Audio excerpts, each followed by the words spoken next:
Kako se odnositi prema internetu? Oče, kako se treba odnositi prema internetu? Nije li internet jedna od mreža u kojoj đavo lovi ljudske duše?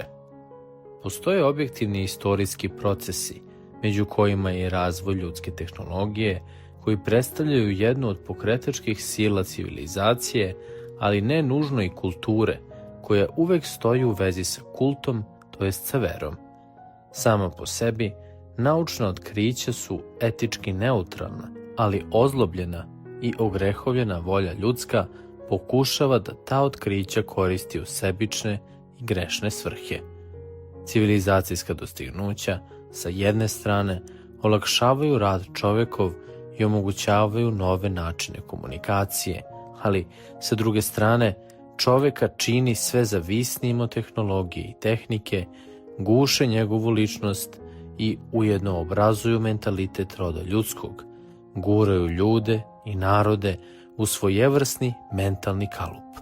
Proces tehnološke evolucije je nepovratan i zato je naš zadatak da naučimo da se tehnikom koristimo na razuman način, onda kada je to korisno i neophodno, ali nikada ne smemo njome da zamenjujemo ljudski um. U tom smislu treba razmatrati i pitanje o internetu koje je složeno, ali u duhovnom smislu nije nejasno. Treba težiti ne maksimalnoj, već optimalnoj razmeni informacija.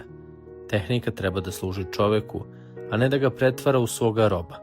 Što čovek živi duhovnije, tim važnija za njega postaje kontrola nad informacijama koje prima u svoj um, po kriterijumu razlikovanja dobra od zla, istine od laži, korisnog od štetnog.